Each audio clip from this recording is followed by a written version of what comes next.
What's up? Ghost Fictions is here, and we're back again. This is a story where Issei was the reincarnation of Black Goku. What happens when people betray one of the most gentle and benevolent men on the planet? After he loses everything, he becomes insane. Issei Hyoudou had lost everyone he cared about during the Evil Dragon War, and then the factions throw him away with his purpose done and him being nothing more than a tool for their agenda and purposes. He was tortured for days for crimes he didn't commit and was thrown into Tartarus. There, he had an encounter with Zamasu, also known as Goku Black, who offered him the power to become a Saiyan, a race of beings that are known to destroy planets effortlessly. He accepted his deal, and while initially he didn't desire vengeance, Black convinced him to change his personality, convincing him that they don't care or love him. He makes a deal with Black, with Issei desiring to wipe them all out, initiating the Zero supernatural plan like Black desired. But before we start, please consider subscribe to the channel and give this video a like. Don't forget to check the description for more informations. Now let's get into part 1. Quote from Goku Black. I am justice given form. I am the world. Now venerate the most noble, most splendid, immortal, and supremely powerful God. Zamasu. A man was seen imprisoned and locked up in Tartarus. This was none other than Issei Hyoudou, who was now present in this location. He was in Tartarus due to the faction leaders wanting him there after using him as a toy. He was tortured, beaten up, and bruised with some serious life-threatening injuries. He was once a hero, and now he was treated like dirt, like a criminal. He lost any and all love he had from the factions due to one event, and one person. The event was the final fight during the battle against Tartarus. Issei failed to defeat the entity, and how could he defeat the entity in any manner? Rias never properly pushed him to his limits this time. He had the power to reach the level of gods because of his Longinus boosted gear, or his former Longinus boosted gear due to no longer having it anymore. It was taken away with the dragon himself, known as Drake, desiring a stronger, less perverted partner. After failing to defeat Tartarus, many saw how worthless and weak he is. The girls that did love him once saw how weak he really was, and didn't bother twice in discarding him, deeming him to be too reckless and weak. Even Rias herself, someone who he saw as his salvation and his love interest, saw him as nothing but a weak dragon. They blamed Issei for being the sole reason for their demise and destruction, some even calling him a traitor. They wanted him dead. It didn't make it better that RageRevan managed to kill his parents before they could show how much they cared for him. However, salvation for the factions and shock came for Issei in the form of Kenji Hyoudou, his cousin. He then spoke without any remorse or guilt for his brother. Brother, let me have the boosted gear. You have done enough in this war. Pathetically enough, mind you.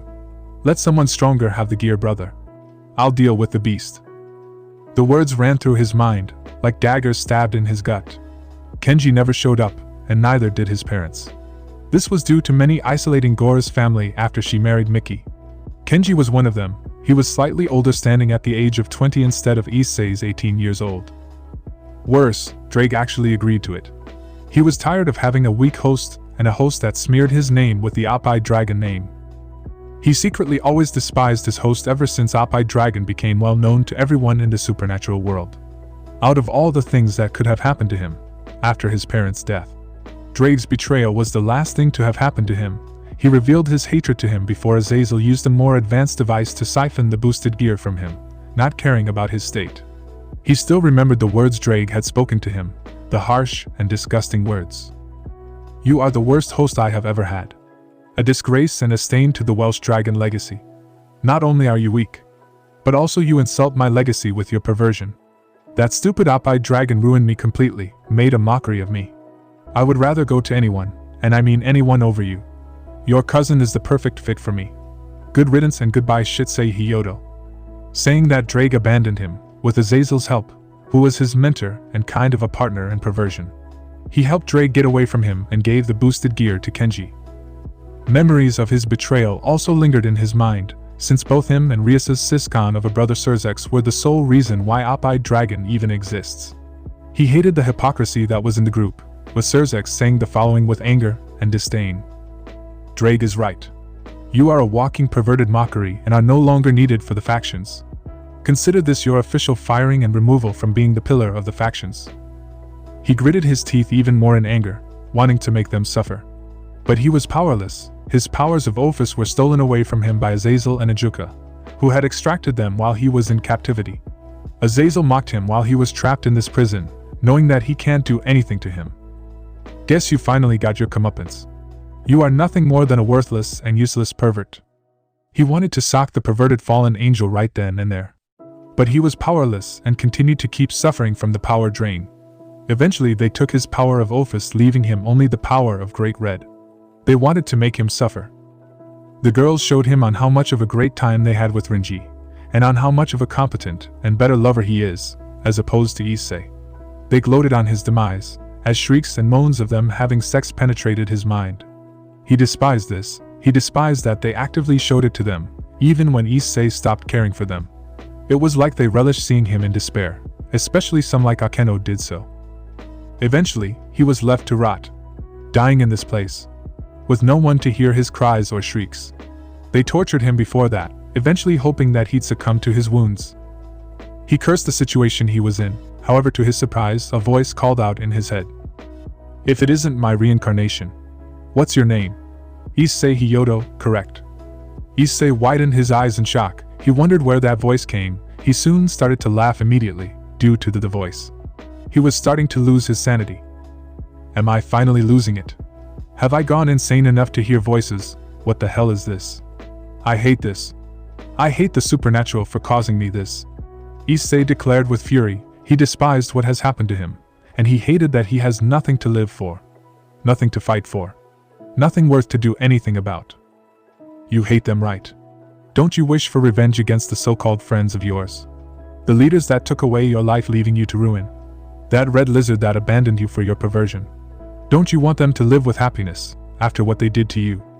The voice once again ran inside his head. As he soon started to feel dizzy, he wondered what was going to happen to him. He didn't have anything to lose, but he was worried on what is going to happen to him. He soon jolted up, waking up in what seems to be an endless white space. He was shocked at this, wondering on how he could access a mindscape, since he was unable to do so due to Drake betraying him and his gear being extracted due to Azazel.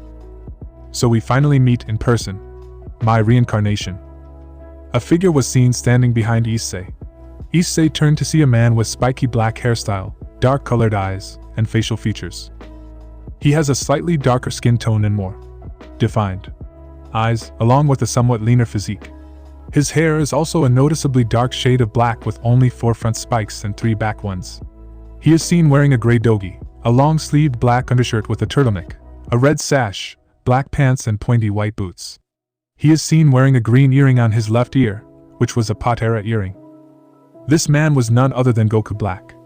He had an evil and arrogant smirk on his face when Issei turned to meet him. I am Goku Black. And your reincarnation. Goku Black spoke with an evil smile on his face. He looked at Issei, not with anger or disdain but with curiosity. He then spoke. So, what do you think? Issei looked at him, rapidly blinking his eyes in disbelief, not wanting to believe that Goku Black was the man that had reincarnated into him. He then spoke with a disbelieving tone. You're kidding, right? Who even are you? Like, this is the first time I have seen you. Issei noted this man looked awfully similar to Satoru from Dragso Ball, although Goku didn't seem to ring any bells inside of his head. He wondered what this man was going to do, only for him to start shaking his head in amusement. He was calm, looking at the one that he had been reborn into. Black or Goku Black didn't have much time left. He would be erased completely due to future Zeno erasing him from existence, so he had to impart his powers and knowledge to him, as well as changing Issei into a combination of a Shinjin and Saiyan. Although, he'll increase his Saiyan nature more than his Shinjin nature. Black decided to secretly start the transformation into a Saiyan Dragon Shinjin hybrid, with replacing most of his dragon body with a Saiyan and Shinjin one, while reducing his draconic side to a minor amount so that no matter what the supernatural does, there was nothing that can weaken his new reincarnation. Listen, I will be honest with you. I don't have much time left. I have waited my entire life to talk to you, but that stupid boosted gear was keeping me back from ever interacting with you. So I'll make it quick. Your body of being a dragon is going to undergo a final change. Black explained to Issei, making him wide-eyed. He wondered why would Drake stop Black from meeting Issei. He looked at him, and spoke. It wasn't that stupid moronic lizard. He was clueless of my existence and arrival, but I need you to continue on with my legacy. Legacy? Issei asked confused. to which Black gave a smile and spoke. I want you to initiate the zero mortal plans in this world. Or in your case, the zero supernatural beings plan. Issei was surprised at this. This man was his reincarnation and he wants to initiate the zero supernatural beings plan. He was wanting to say yes, but all of a sudden, he fell back. He felt something was holding him back. He didn't know what was holding him back. He felt his hand shaking. Sensing this hesitation, Black soon spoke while shaking his head. I can sense your hesitation. It is natural, given you are not raised for genocide. But I can also sense anger, frustration and despair, am I right? Issei didn't say anything, as his hand soon clenched into a fist, bawling with fury. His parents' death, to Kenji's sudden return. Him taking away the boosted gear, the girls abandoning him, the factions betraying him and discarding him away seeing that his existence is not of value to them. Drake turning his back on him when he needed him the most, and his final incarceration. Then torturing him physically and mentally, them trying to show him on how happy they are with his brother Kenji. He hated on how they immediately went for sex, instead of being patient. He despised on how they treated him after everything they did for him. Sensing his resentment and outright hatred for those he once deemed as his friends and lovers, seeing his fury towards them. Black had a grin on his face, an evil grin, as he continued to press on.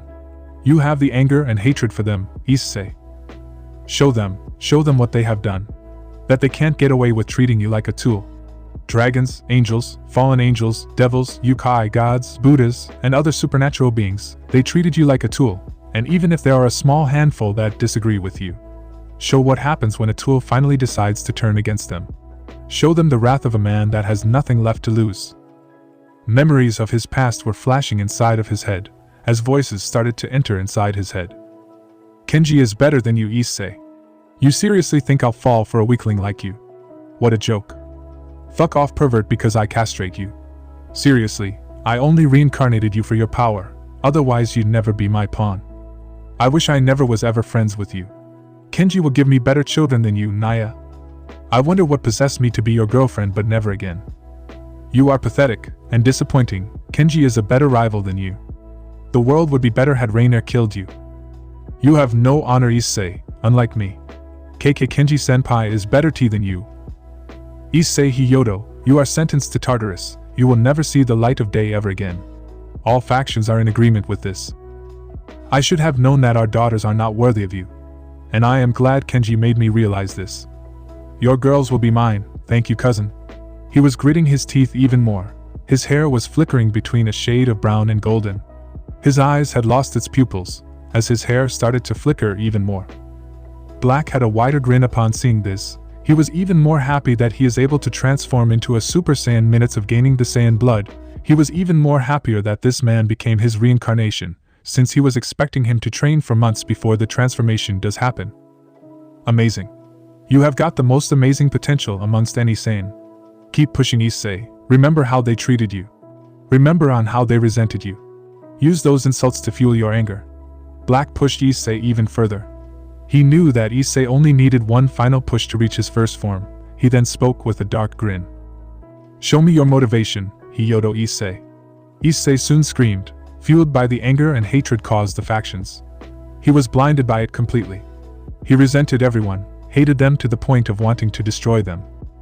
I will destroy all of you. Issei screamed with fury, as he soon started to explode with aura transforming into a Super Saiyan. His aura increased even further. His body covered in golden aura as his hair also turned blonde and eyes emerald green, but not long after his aura turned dark and sinister, making him scream more. Ayaha! Issei screamed in fury, the resentment increasing even more, the memories becoming worse and worse. Black was laughing even more. It is no time when he'll reach his level and become the very being that would bring about the end of the supernatural. Focus on it, Hyoudou. Black knew it might backfire, knowing Evil Saiyan Ki was much more malevolent. Evil Saiyan Ki is an ominous, dark energy that amplifies the user's power to monstrous levels while corrupting their personality, driving them into a berserker-like state. It is tied to the darker aspects of Saiyan nature, rage, aggression, and destruction. Issei was starting to control it, as Black spoke seriously. Focus, don't let it gnaw at you. Don't lose yourself to vengeance. Use it as a motivation for getting stronger, don't lose yourself to it. Issei's body trembled as the dark energy coursed through him, threatening to tear him apart from within. His breathing was ragged, and his vision blurred as the malevolent force clawed at his mind, whispering promises of destruction and vengeance. Black knew he had to push Issei. Pathetic, Black remarked coldly, narrowing his eyes. Is this the extent of your resolve? To let yourself be consumed like an insect before the flames? Stand tall, Hyoudou, or be crushed under the weight of your failure. Issei gritted his teeth, the words cutting deep but igniting a spark of defiance within him. He clenched his fists, forcing himself to focus, to fight back against the overwhelming force threatening to engulf him. Seeing the flicker of resistance, Black's expression shifted slightly, a smirk tugging at the corner of his mouth. Good. Now, harness that rage. Let it fuel you, but do not let it control you. Remember, vengeance is not the goal, it is the motivation to rise above weakness. Slowly, Issei began to steady his breathing, his chest rising and falling in controlled rhythms. The wild energy started to stabilize, though it still roared like a caged beast. Sweat dripped down his face as he concentrated, pushing back against the chaos. Accept this truth, Hyoudou, Black declared, his tone laced with both authority and malice. This power will either elevate you or destroy you. The choice is yours. But if you fail... He turned away, the smirk vanishing as his voice dipped into a chilling calm. Know that I have no patience for the weak. Issei stared at his hands, feeling the surging power within him, a power unlike anything he had ever experienced. His aura radiated with a mix of primal chaos and overwhelming might. Looking up at Goku Black, he asked, his voice tinged with awe and confusion. Is this the power of a Saiyan? Black's eyes narrowed, a malicious smirk playing on his lips. Yes, but yours is unique, an inclination toward evil Saiyans. You embody both the light and darkness, the balance of creation and destruction. The fate of the supernatural now rests in your hands, Hyoudou. You are their god now. It is your duty to declare judgment upon them. Purge the filth from this world and reshape it in your image. His tone was sharp, laced with malice and an almost divine authority. Issei nodded hesitantly, still grappling with the weight of Black's words. The gravity of his new role began to sink in. But before he could question further, Black glanced down at his own hand, watching as it began to fade away. His form shimmered, growing less distinct with each passing moment. Well then, Black said with a resigned sigh. This is where my role ends. My time in this world is over. His voice carried an edge of finality, but also a strange sense of acceptance. The process of your transformation is complete. Once I'm gone, you'll inherit my memories, knowledge of how to wield this power, what you must do to master it, and the path you need to walk to achieve your destiny. Black-san, wait. Issei called out, his voice laced with panic and confusion. What's happening to you? Why are you disappearing? Black's smirk softened into something resembling understanding, though his aura remained as dark and imposing as ever. I was never meant to exist here, he replied, his tone calm but unyielding. I defied fate for far too long, surviving past my end. This is the work of that meddlesome brat, Zeno. But no matter. My time has come, and so has yours. He paused, his gaze locking onto Issei's. You will carry on my legacy, Hyoudou Issei. You will succeed where I could not. Goodbye, Hyoudou Issei, Black said, his voice fading like a distant echo. May your judgment be absolute. And with that, Goku Black was gone, erased from existence, leaving Issei standing alone, the weight of his newfound power and destiny pressing heavily upon him. Clenching his fists, he vowed to finish what Black started, except he will only purge the supernatural and all those that oppose his new world. He will bring the world back to its beauty, without the filth of the supernatural stenching it. Scene change. Time skip brought to you by Issei, Black, meeting Draken and formulating plans of domination. Several months later. Tartarus, 3:30 p.m. Issei was patiently waiting. He managed to break free from his restraints and was training. He was aware that they don't even remember his current state, due to what had happened. He managed to find a way to break them without destroying them. That way, he can escape anytime he wants. The reason he is waiting. He wants to give a message to the factions, that their destruction is inevitable. It is all about sending a message. He wanted the supernatural factions to remain in fear. He vowed to become far worse than Trihixa. He was expecting them to show up, since he knew that they haven't shown up for a while. He trained in his ki, making it stronger at every step. He focused on both his regular ki and God ki which he gained from Black. He remembered everything, and knew he will have to locate the Super Dragon Balls if he needs to be truly immortal. He didn't know if they existed. Hence, he'll have two options. One is to find a guaranteed way to make himself truly immortal, where conventional means even soul destruction won't truly kill him.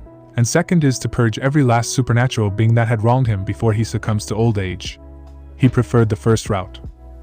Looking back, I think the Hindu faction had Amrita, right? Issei took note of the divine elixir of the Hindu gods, that he had read while knowing about the Hindu faction back when he was still the pillar. He remembered about the Samudra Manthan, which translates to sea churning. An event that happened millennia ago, which caused several treasures and other stuff to come out from the incident. It was a clash between the Devas, Hindu gods, and Asuras. The conflict was a stalemate causing the war to still go on. Amrita would give the user immortality, making him live forever. But he knew this wasn't true immortality due to some beings able to destroy the soul of a person. One being his ex-partner Drake. Well, I got to work with that for now. Issei spoke with a disappointed tone. He had to work with the resources and things he has for the time being. He will hopefully find the Super Dragon Balls and wish for immortality. He remembers on how to summon them from Black's memories and knows the chant well. Soon enough, the doors of the prison opened, revealing two devil guards, as one of them spoke. Hyoudou Issei, you have been summoned. For what? Issei asked, controlling his temper, as the second guard spoke in response. It is the wedding of your cousin along with Reincarnation. They have asked you to see the wedding? Even if you don't deserve it. Issei narrowed his gaze and closed his eyes. He knew why the two must have done it. He was aware that they must have done this to spite and annoy him even more. However, he knew this was a perfect chance as well, to send the message he needs. I am afraid not. Issei speaks mockingly with a smirk, annoying the two guard, as one of them demands angrily. Brat, be grateful. Despite what you have done and failed to defeat Trahexa, you still are given a chance to be at the wedding. Issei soon started to laugh in response, before giving a very evil grin. Oh, I think I will have to decline the invitation. He soon starts increasing his ki, to the point of easily breaking through them like butter. The chains crack completely, much to the shock of the two devil guards. Take him down, now. The devil guards unleashed their magic onto him. However, Issei was faster, easily dodging the attacks and reaching them. He grabbed them by the necks and threw them extremely fast, causing their body to crash onto a nearby wall. He soon unleashes a ki blast that vaporizes one completely. The guard screaming in pain due to being completely vaporized without hesitation. Humph, how pathetic and weak. Issei speaks with complete apathy, having no care or contemplation for what he had done. You bastard. The guard tried to fight back, only for Issei to close the gap in mere moments and unleash, and had a grin on his face, only for him to clench the fist and start unleashing a powerful ki blast. Afraid of what happened to his partner, the guard pleaded for his life. No, please, I have a wife and kids. Issei didn't care and fired the blast regardless, killing him as well. He then spoke with a dark grin. I know, they are next. Filthy fucking bats. He soon looked outside, looking at the open doors. He walked outside to see alarms suddenly blaring. Issei knew that this was the Tartarus security system working its magic, letting everyone know about the prison break. Soon he was surrounded by hundreds of guards that had teleported in the room. One of them spoke, tone dripping with anger and arrogance. Issei Hyoudou, turn yourself in before we decide to kill you. Something the leaders should have done for failing to defeat Trahexa. Issei only looked at him for a moment, before vanishing from their sight. The devils were confused, as soon as a scream was heard. Ayaha. A devil had been stabbed in the heart by Issei's, whose hand had a hand key blade, which was purple in color. He soon removed it, as the corpse fell to the ground. Issei had killed another devil without any mercy. Take him down. Now. The commander shouted, as Issei leaped in the air and flew up, much to their shock. They remembered Reincarnation removing his pieces, so he was not a devil. Additionally, they cannot see any dragon wings coming from his back. What's the matter, scared? Good. Issei soon coated his hands with violet ki and unleashes a barrage of ki blasts at the devils, who desperately tried to defend themselves, but it was overwhelming. They screamed in pain as many others were just vaporized into nothingness in just mere seconds of the fight. Filthy low-class bats. Issei spoke, dripping with contempt. He soon turned to two that tried to ambush him with their swords, only for him to grab them and break them in front of their eyes. Quickly generating two violet ki blades, he stabbed the two guards in their chests, killing them as well. Their corpses fell to the ground. Issei had a dark smirk on his face. He knew that these guards won't last longer against him. Pathetic. Issei prepared a powerful ki blast, concentrating it for a few moments before unleashing it onto them, wiping them all out without any mercy or care. They all screamed in agony before completely being wiped out. All except for the commander were killed in the attack. Issei looked at the handiwork of his fight, grinning with joy at the fact that he was ruthlessly massacring devils without any mercy or care of what would have happened. He then spoke with contempt and anger. Filthy bats, boasting about power and capabilities, looking down on other lower-level beings, and after you get beaten, you cry like a bunch of babies. He soon sensed the commander preparing a powerful attack aimed at him. He turned to him, as he started to lower himself to the ground and started to walk towards him. The commander fired the magical attack at him, as he shouted with fury and despair. "Eat this, murderer!" He soon fired the attack onto him, which Issei only moved his head to side, allowing him to dodge the attack. The guard tried to escape, but Issei was quicker. He grabbed his hand and with a quick kick, completely broke his arm, completely causing the commander to scream in pain. "You know, I could kill you like the others." The commander felt true fear seeing what Issei just did to his entire battalion. Sure, they were low-class or middle-class devils, but the fact that all of them were just killed with barely any effort by the former pillar of the factions. He then grinned and spoke.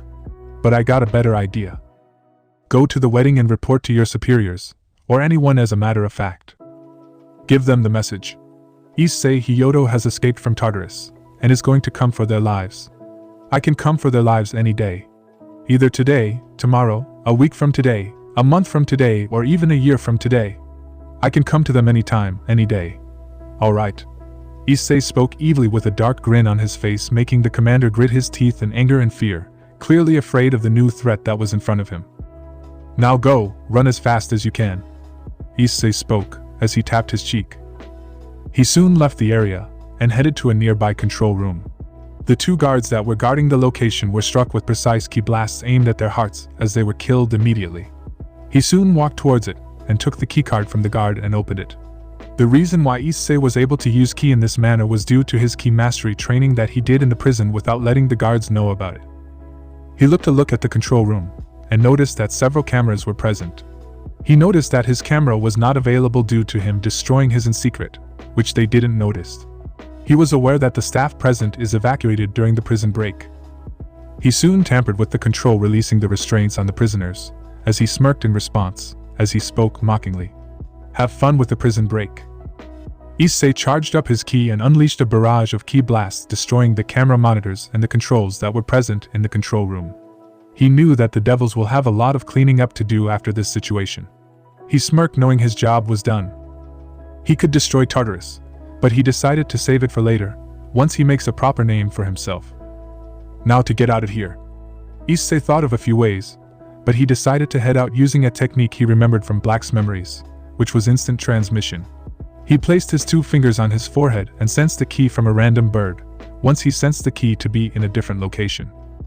A new batch of devils tried to reach to him, but it was too late. Issei activated the instant transmission. He soon teleported out of there, leaving behind nothing but angered and frustrated guards. The guards were soon ambushed by criminals that were trapped in Tartarus, much to their horror and despair. Scene change. Japan, Asia, 9:30 a.m. Issei had suddenly appeared in Japan, much to his own shock. Soon the glare of sunlight entered his head, causing him to groan in pain, covering his eyes. Once his eyes adjusted to the location, he looked around, and knew that he was finally free. "I did it. I am now free," Issei exclaimed with joy. He was free after more than a year of being imprisoned in Tartarus. He barely got any food to eat, and knew he had to get something to eat. He remembered his money kept back at his home. He had to teleport the Hyoudou residence, his former home, to get his money. He secretly snuck into his own home. It was fortunately empty, as he was aware that they had gone for the wedding with Rias Gremery. He knew that the girls all wanted their weddings to happen separately, remembering when he was in a relationship with them. Heading to his room, he walked in, only for it to stink of sex, making Issei cringe and groan due to the pungent smell. He then spoke with contempt and anger. "Ugh. Disgusting beings." He headed to his drawer, which was a secret. Twisting it for a moment revealed several things. He saw these were essentials like his pocket money that he used to receive from his late parents, and extra money he gained from New Year. It was a total of 100,000 yen. He took the money and other essentials. Some of them were gems from the boosted gear, which made him furious, remembering the memory of Drake's betrayal along with the medicine. He destroyed the medicine and was tempted to destroy the gems, but remembered it could provide some use to him. Maybe I can use this for my plans. Issei spoke with a dark grin. He took the gems and headed out, but not before unleashing a barrage of ki blasts, destroying the entire room, completely ruining it. Was it petty? Yes. But it was certainly good for Issei to vent out his frustrations.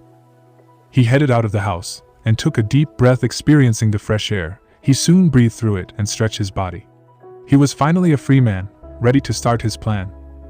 The plan of issuing the Zero Supernatural Plan, which he shortened from Zero Supernatural Beings Plan. Scene change. Lucifer's office, Underworld, 5 p.m. What? Serzex exclaimed with anger. He then continued. A prison break, caused by Issei Hyoudou. The commander who was spared earlier by Issei was the one that was being questioned. Yes, Lord Lucifer, he was able to escape without a problem. He killed my entire battalion and spared me to give you a message. Serzex lost a bit of his anger and asked with a confused tone. What? He wanted to tell me this. Issei Hyoudou has escaped from Tartarus and is going to come for their lives. I can come for their lives any day. Either today, tomorrow, a week from today, a month from today, or even a year from today. I can come to them anytime, any day. The guard revealed his message to the Devil King, who widened his eyes in shock and horror, before becoming extremely furious. He hated Issei for failing his purpose of defeating Trihexa and sealing him, which was done by Kenji Hyoudou, who sealed the beast away. He was clearly more compatible and better than Issei in using the gear. And due to his failure, he was imprisoned in Tartarus alongside the Supernatural's worst criminals. Serzex was beyond livid, but he controlled his temper. He knew getting angry at a day like today is not going to be worth the effort. He can hunt Issei down at a later date. Right now he had to go to a wedding, which was his sister's wedding. Anything else has happened? Serzex asked with a calmer tone, as the commander spoke. Yes, sir, he had destroyed the Tartarus prison block's control room. The prisoners in this room had escaped. Many more devils have been killed because of this. Serzex once again grew frustrated at this. He was furious that this prison break happened. He had to give the orders since he couldn't come today due to the wedding. He then barked his orders. Contain the prisoners and seal them away till the control room of the block has been restored. And issue a manhunt for Issei Hyoudou. Inform this to the other factions as well. Yes, Lord Lucifer. The commander explained with a bow as he left the room.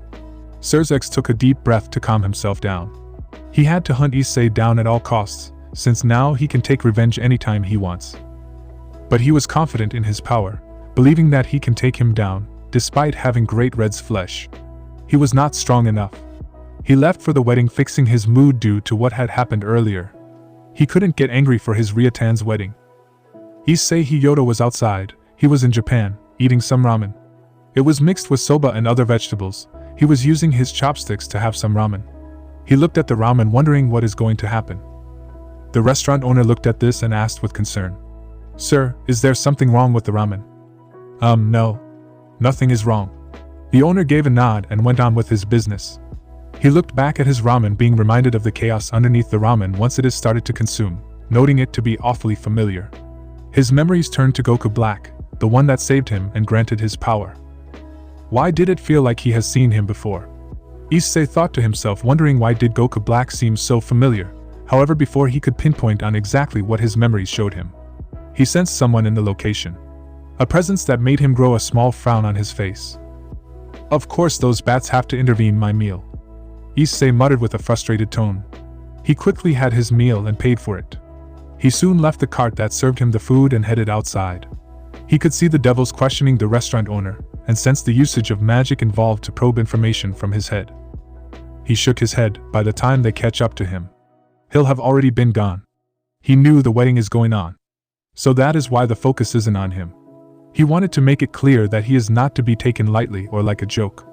He wants them to live in fear and decided to make his first plans. Using instant transmission, he waited for a while, knowing that her aura was not present, and waited till he picked up on a signal that he was planning to go for.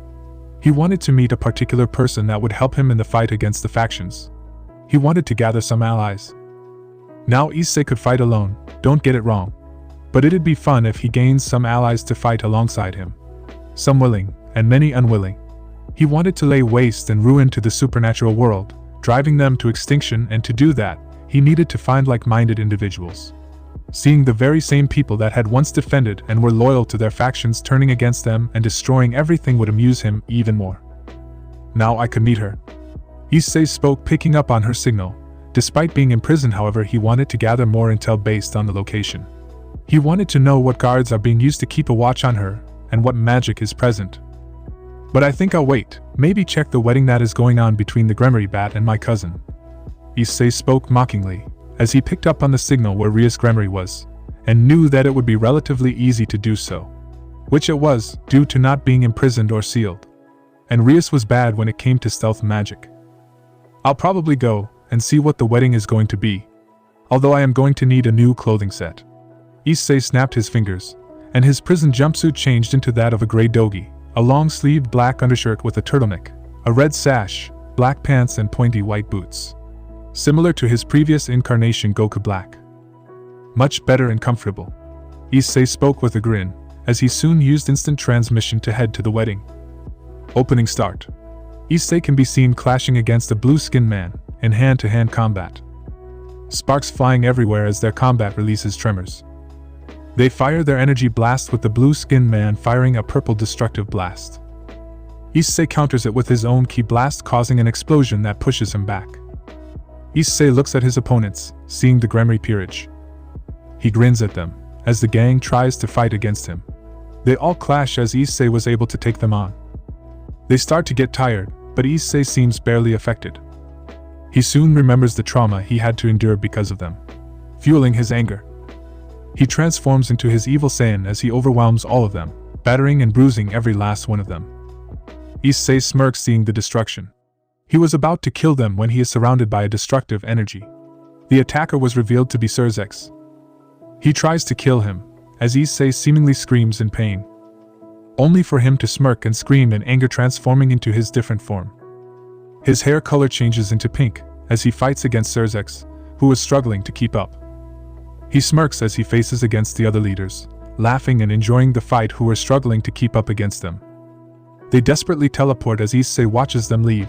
A woman wraps her arms around him. The scene shifts to silhouettes of the supernatural pantheons, with showing the biblical, Nordic and Greek factions all glaring angrily. Issei can be seen meditating, practicing his ki, which soon the same woman can be seen watching with a smirk. The scenes shift to the peerages, as they all gear up for war against Issei. Kenji vows to defeat Issei, with Drake supporting him. Valley also joins in, with Albion agreeing to beat Issei and his new power. Issei can be seen glaring at his former cousin, who was in Diablo's dragon armor. However, instead of anger, he smirks, ready to fight against the two dragons. Issei is seen fighting and overwhelming Valley, as the scene shifts to the woman fighting against Odin. Issei screams in anger, channeling his ki, becoming Super Saiyan before transforming into his evil Saiyan form, as he clashes against them, overpowering them. He soon turns his attention to the blue-skinned man, and a man wearing a Indian armor. The two were furious at the destruction Issei caused, only for him to cackle and start fighting against them. The two manage to overwhelm him, but Issei soon doesn't hold back and starts fighting them on even terms, and even overpowering them. He soon leaps in the air, as a dragon ball is on his hand, as the rest are seen beside him. A giant golden dragon is seen beside him. Opening end. Wedding Hall, Underworld, 6:30 p.m.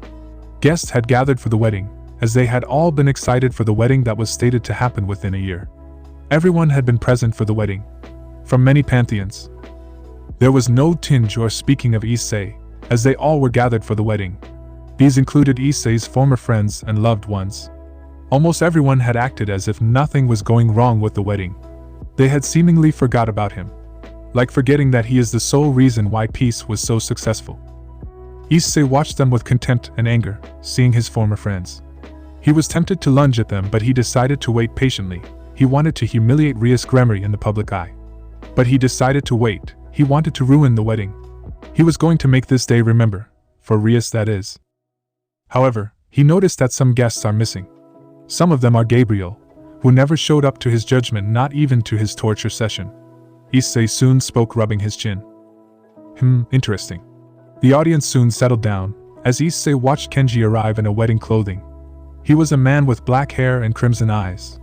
He had worn a wedding white blazer and white shirt. He also wore matching pants and shoes. Issei's expression darkened, his gaze locked on the altar where his brother stood beside Rias. The sight of Kenji, standing tall and proud, made Issei's blood boil. He clenched his fists tightly, his nails biting into his palms as he fought to contain his fury. It wasn't just the betrayal that stung. It was the smugness etched onto Kenji's face, the triumph of a man who had taken everything from him.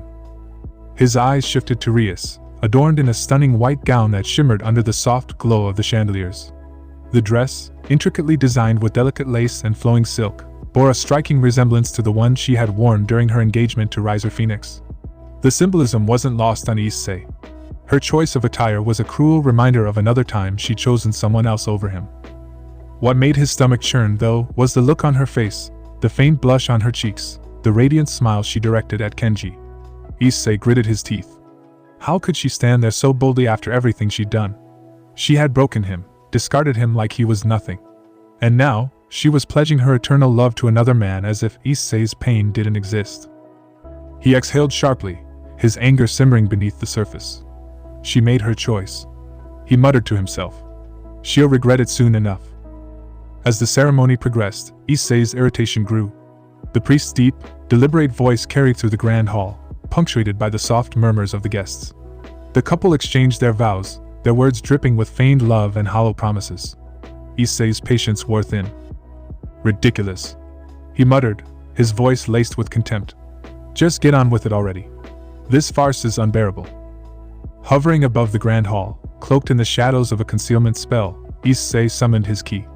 A glowing sphere of crimson energy formed in his palm, its surface crackling with ominous power. He calibrated it carefully, ensuring it wouldn't kill Rias but would leave her humiliated and broken. His crimson eyes narrowed, his focus unwavering. Below, the priest, Vasco Strata, continued the ritual with unwavering solemnity. He turned to Kenji, his voice resonating with authority. Kenji Hyoudou, do you take Rias Gremory as your lawfully wedded wife? Kenji's face lit up with a blush as he smiled brightly. I do. A faint smirk played on Issei's lips. That smile wouldn't last much longer. The priest then turned to Rias, his tone steady and deliberate. Rias Gremory, do you take Kenji Hyoudou as your lawfully wedded husband? Rias's eyes sparkled with joy as she answered, her voice brimming with enthusiasm. I do. More than anything else. The hall erupted in applause, the crowd's cheers echoing off the ornate walls. Akeno, Asia, and the other members of the Occult Research Club watched with bittersweet smiles, while members of the Gremory and Phoenix families exchanged nods of approval. The air was thick with celebration. Then came the fateful words. If anyone has any objections to this union, speak now or forever hold your peace. For a moment, silence reigned. The crowd held its breath, waiting for the ceremony to proceed. But then, a voice rang out, sharp, commanding, and unmistakable. I object. The crowd froze, their joyous expressions twisting into ones of confusion and shock. Heads turned in every direction, searching for the source of the interruption. That voice, Akeno whispered, her brow furrowing. Why does it sound so familiar? Asia clutched her hands to her chest, her voice trembling. It feels like Issei-san. Rias managed to gain a glance at Issei and widened her eyes in horror seeing him. Before anyone else could react further, a powerful ki blast tore through the air, slamming into Rias with unrelenting force. Her scream echoed through the hall as her elegant wedding gown was obliterated, leaving her exposed and humiliated, completely naked in response to the attack. The impact sent her sprawling to the ground, her body charred and trembling. Rias. Multiple voices cried out in horror, primarily belonging to her family and loved ones. The attack didn't stop there. The ki blast triggered a more devastating explosion engulfed Kenji, Vasco, and the nearby guests. The shockwave shattered the ornate glass windows, reducing the once beautiful venue to ruins. When the dust settled, the devastation became clear. Rias lay in a heap, her body battered and her pride shattered. Her gown was gone, leaving her exposed to the mortified crowd. Vasco and Kenji were gravely injured, their bodies barely holding together as healers scrambled to their aid. Several guests lay motionless, casualties of the blast. Who dares? Serzex roared, his voice trembling with fury and desperation. His sister lay on the brink of death, her life hanging by a thread. He turned his gaze skyward and locked eyes with Issei. Hovering above the chaos, Issei revealed himself, his figure cloaked in a crimson aura. His eyes gleamed with cold malice as he surveyed the destruction he had wrought. Issei Hyoudou. The Mao growled, his voice seething with rage. You will pay for this. Issei smirked, unbothered by the threats. Good luck with that. Let this be a lesson. Betrayal comes with consequences. The crowd, still reeling from the shock, could only watch helplessly as Issei raised 2 fingers to his forehead. In an instant, he vanished, his form dissolving into the air with the signature sound of instant transmission. The hall fell silent, the echoes of his actions lingering in the ruins of what was supposed to be a joyous day. Surzex clenched his fists, his fury boiling over. Issei was now an even bigger fugitive, and the hunt for him would begin. Chaos and panic soon spread throughout. Their former pillar had returned for vengeance, and many were afraid of what may happen. He had not only escaped from the prison but also had destroyed one of their most auspicious weddings that would have changed everything for the factions, bringing a new era of peace for the supernatural factions. To their desires, it did change, but only for the worst. Scene change. Wales, UK, Europe, 4:30 p.m. Issei was now in France, walking across the cathedral. He stretched his whole body knowing that he can pat his back at a job well done. This was just the beginning. He knew Rias managed to take a glance, and seeing the horror and fear on her face, that was enough for him for the day. The chaos should be enough to distract them for a while. Issei mused, meaning he can start with the next motion of his plan. He had already pinpointed the location. All he needs to do is use instant transmission to immediately teleport to the location. He remembered that Drake spoke about his treasures once. He knew Wales was the location he had kept it.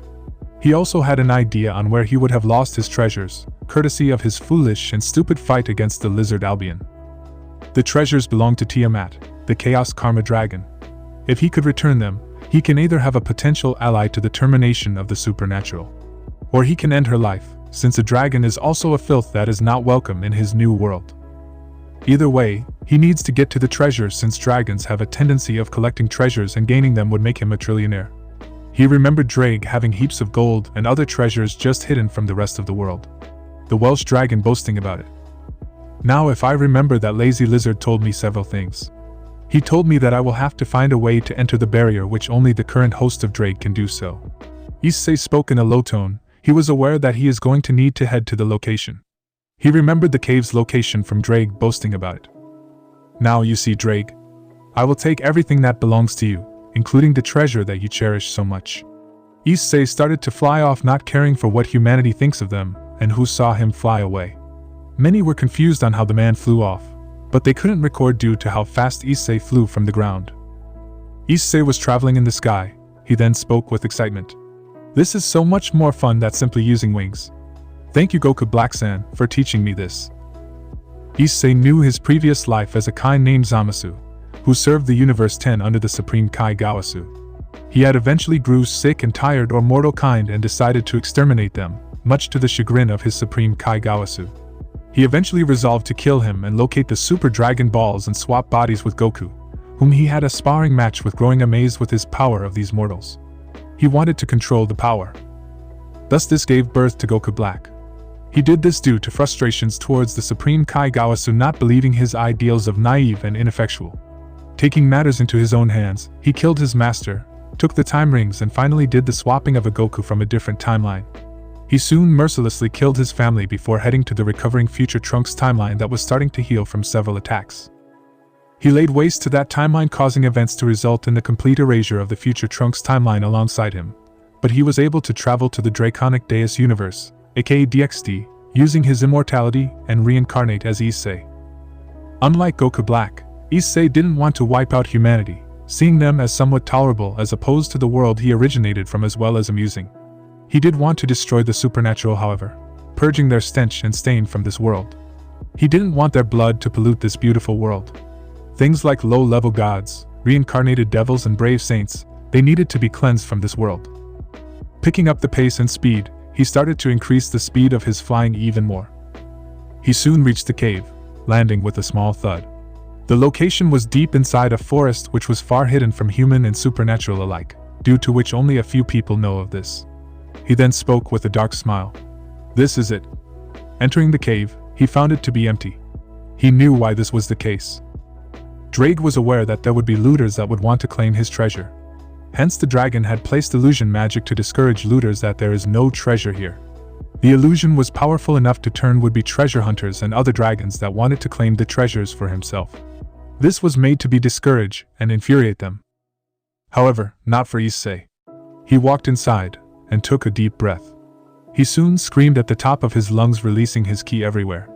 This was made to disrupt the illusion magic that was coating the location. Aya! Issei's screams were loud enough to alert the birds and other animals to flee from the location. The massive ki was shaking the whole cave, rapidly causing rocks to fall into the surrounding locations. Issei could see the illusion magic wearing out, showing the treasure. Soon it completely dissipated, revealing the treasure room to the rest of the world. It was a cave that had several thousand chests, all filled to the brim with gold and other gems. He also saw potteries and other vases that were centuries old and unbroken. Additionally, the cave also revealed a secret hidden exit route. Now, a way to take this with me. Issei looked at the treasures, wondering if he can find anything to store all this treasure inside. He was careful to not ruin any vases since they are invaluable. He levitated using his ki and headed outside in the hole that was present outside the location. He was surprised to see a giant door that was seemingly guarding something. He tried to push the door but was suddenly repulsed by a force field. I see, guess I have to brute force my way through this as well. Issei soon started to generate ki in his hands, bringing it together into a singular point, concentrating it. The user cups their hands together and brings them to their side, near their hip. Ka. The energy starts to gather, but in a lower amount. The ki surrounding Issei's body increases substantially. Issei felt the energy surging through his body, the raw power of his ki growing steadily as he prepared to unleash the technique. The ancient structure around him trembled slightly from the intensity of his energy. Me. He continued, focusing all his concentration on the task at hand. The glowing sphere of energy in his cupped hands grew brighter, illuminating the dark surroundings with a brilliant blue hue. The air crackled with static energy, and the force of his power caused loose debris to rise around him. The door in front of him remained unyielding, its force field shimmering faintly as if mocking his efforts. Issei smirked, undeterred. Ha! The energy sphere pulsed, growing denser, more potent. Issei's muscles tensed as he poured more of his ki into the attack, his aura flaring wildly around him. The sheer force of his power now created small shockwaves, pushing the debris away in bursts. Me. His voice grew louder, more determined, echoing through the chamber. The energy in his hands felt almost alive, surging with his intent to break through whatever lay in his path. Ha! Issei thrust his hands forward, the concentrated beam of energy exploding from his palms in a brilliant, roaring wave. The Kamehameha shot forward, colliding with the force field. The impact caused an ear-splitting crack, the sheer power of the beam pressing relentlessly against the barrier. For a moment, it seemed as if the force field would hold.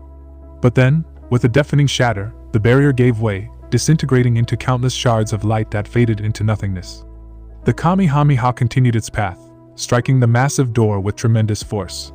The ancient metal groaned before it burst open, the sheer energy reducing parts of the door to molten slag. As the dust settled, Issei lowered his hands, panting slightly from the effort.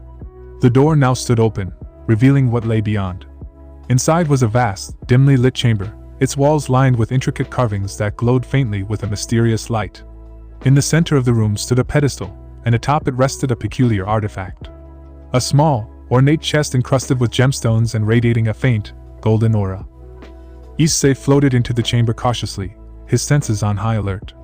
The chest seemed to hum with energy, and he could tell it wasn't an ordinary treasure box.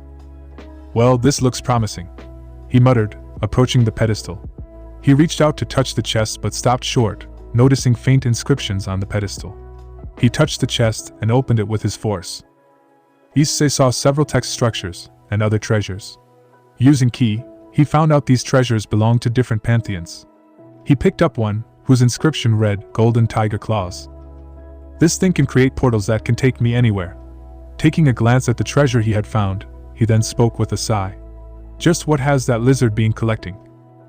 He rummaged through the different collection piece, as he found a ring which read, Celestial Ring Storage. Reading through its information, he knew that this was perfect to store all the treasure he needs, as he spoke with a smirk. Just what I need. Issei soon rummaged even more, taking all the necessary artifacts and separating them from the useless, dangerous, or the ones that can counter the ones taken by him. He collected all of them, not intending to let it fall under Drake's hands or anyone else's hands. He was tempted to destroy them but chose not to. Looking at the ones he had collected, he soon called the incantation that he had read behind the ring. Celestial Ring, Envelop. The items were soon siphoned into the ring which he had collected, the golden tiger claws being one of them. If instant transmission fails, then he can use this as an alternate. He headed down from to the cave and once again did the same thing for the gold and gems of the treasure. Celestial Ring, Envelop. Once again the ring enveloped the stuff needed. He soon brought out the quantum cube generator, which was a different treasure that the Welsh dragon had collected. He generated several cubes from it by tapping the switch and released several cubes that consumed the invaluables and purple cubes, as he used the ring to keep them inside. By once again chanting, Celestial Ring, Envelop. He enveloped everything again. The reason he used the quantum cube was to protect the invaluables so that they don't get accidentally broken or ruined by what had happened. Looking at the cave, it was completely empty. Issei had cleaned off the treasures that had been present inside the cave. He walked outside, levitating in the air before flying off into the evening sky.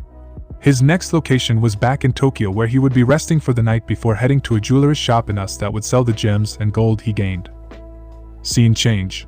Serafal Memorial Hospital, Underworld, 9:30 p.m. The sterile white walls of the Serafal Memorial Hospital radiated a cold, clinical light that illuminated the rows of hospital beds in one of the private wings reserved for high-profile patients. The beeping of monitors and the soft hum of medical equipment filled the room, a haunting melody of life struggling to hold on. Rias Gremory, the proud king of the Gremory peerage who had been present during the wedding, was now confined to a bed, her body battered and broken. Bandages wrapped around her torso, limbs, and head, hiding the deep cuts and bruises beneath. For drips and enchanted recovery tubes fed her potions and nutrients, but the process of healing was slow. Kenji was watching his fiancée being placed in an induced coma due to what had happened. The day of happiness was turned into the day of ruin. He was helpless and powerless, as not only did Issei manage to escape from prison and infiltrate the wedding without much effort, but he also had the courage to bring Rias to such a state. He placed his hand onto the hospital room before balling it into a fist. He despised his cousin for being the sole reason for causing this state to begin with. The day he had been looking forward to, for the previous few months, had been ruined by Issei Hyoudou. He cursed the state he was in, feeling fury on what would have happened. Partner, there is no point in getting angry. A voice snapped out of his anger, which was revealed to be Drake's voice. He was not only horrified and shocked at the fact that Issei managed to escape, but also was the root cause of Rias' state. His power was unwitnessed and unparalleled, something he never saw it coming. He felt angry at this, angry at the fact that Issei was much more powerful than he had anticipated. He was furious at what he had done to Kenji. I can't help it, Drake. That bastard of a cousin managed to get past every single security force in the prison, slaughtering them without any mercy, and then coming to our wedding and doing this to Rias. Kenji spoke sadly and with controlled anger as tears fell from his eyes. He was helpless and powerless in doing anything about Rias.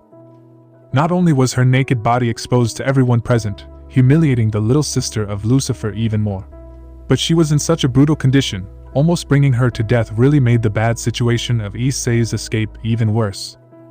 Drake sighed, his voice filled with both anger and determination as he continued. We'll find a way to defeat Issei, but to do so, you must grow stronger, stronger than you've ever imagined. Right now, your anger blinds you. Channel it into purpose, Kenji. Use it to protect those you care about, to ensure this never happens again. Channel it to destroy Issei. Kenji clenched his fists tighter, his knuckles turning white. He gazed at Rias' unconscious form, her body wrapped in a cocoon of healing magic and bandages. The sight of her fragile state tore at his heart, fueling the fire of his resolve. I swear to you, Rias, he whispered, his voice trembling. I'll make sure he pays for everything he's done. I won't let him get away with this. Not again. Drake's voice softened slightly, though the resolve was still evident. He was livid at the action Issei displayed. Good. But remember, vengeance alone won't be enough. Issei has tapped into a power far beyond what even I could predict. You must prepare for the day you face him, physically, mentally, and emotionally. Kenji nodded, wiping away his tears. He turned to face Drake, determination burning in his eyes. Then help me. Train me, even more. I don't care what it takes or how much pain I have to endure. I won't rest until I've surpassed him. Drake was about to respond, as he soon sensed something off. He sensed someone managed to infiltrate the treasure he had kept safely from the rest of the world. No. This is bad. Why? What happened? Drake was about to respond to Kenji's question, who was even more worried, as if the situation was not bad enough. In just one day, Issei managed to start complete chaos against the factions. He also had taken Drake's treasure since the Welsh dragon informed Issei once about his treasure, but he was surprised and horrified by the fact that he managed to enter the hidden location without a proper key which only Drake had access to. He was pale by the fact that Issei managed to get in to gain the artifacts that he had sealed away in his treasure. Anger grew from his entire body, wanting to make his former partner pay for what he had done and his involvement in the theft of treasure he had painstakingly collected in the past years. He will make sure to destroy his soul completely. However, before anything could happen, knocks were heard garnering their attention. Suddenly, there was a knock at the door. Kenji turned to see Akeno and Asuya entering the room. Both women looked exhausted, their faces pale and filled with worry. Kenji, Akeno began softly. We need to talk. Surzek-sama has called an emergency meeting. Everyone is demanding answers about Issei's escape and the attack. And she hesitated, glancing at Ryasa's unconscious form. They want to know what we're going to do about him. Kenji nodded, his expression grim. I'll be there. But first. He turned back to Rias, gently brushing a strand of hair from her face. Rest, Rias. I'll make things right. I promise. As he left the room with Akeno and Asuya, his mind raced with thoughts of what lay ahead. He knew the road to defeating Issei would be long and fraught with challenges, but he was ready. For Rias, for his family, and for himself, he would rise above. Drake was now starting to be a little afraid of his former partner. Afraid of what some of the items are capable of. Some can even contend with the Longinus, and can bring about the end of the world if needed. Kenji wondered what had happened that caused Drake to be afraid, however his thoughts drifted towards. Scene change. Meeting room, Underworld, Lilith, 10 p.m. Kenji had arrived alongside Akeno and Asuya. All three of whom were clearly visibly shaken by the events that have happened due to Issei's attack on them. They saw the leaders, or most of them, having a grim expression on their faces. I am glad you all could make it. Surzek spoke with a grim tone. He was livid at what Issei had done. He then continued. We need to speak about Issei Hyoudou. Yes, not only does that brat manage to escape one of the most secure prisons in all of the underworld, but he also managed to infiltrate the wedding. Odin commented while stroking his beard. He was also stunned by how Issei managed to infiltrate and evade the guards, killing anyone that stood in his way and triggered a prison break that caused the death of many innocent devils. How? Is what we must know. Seraphal spoke angrily, her bubbly and cheerful demeanor gone with Issei's escape. She was furious at what he must have done to escape, and the message he sent from the guard commander he spared came true, and Rias's fate was an example of it. We don't know, no guard detected his presence, even we failed to do so. That brat was 2 steps ahead of us. Zeus exclaimed with anger. He started to hate Issei at this point for not listening to their gods and superiors, but also for defying the gods. He should have stayed in prison or should have accepted the invitation that was gracefully given to him by Kenji.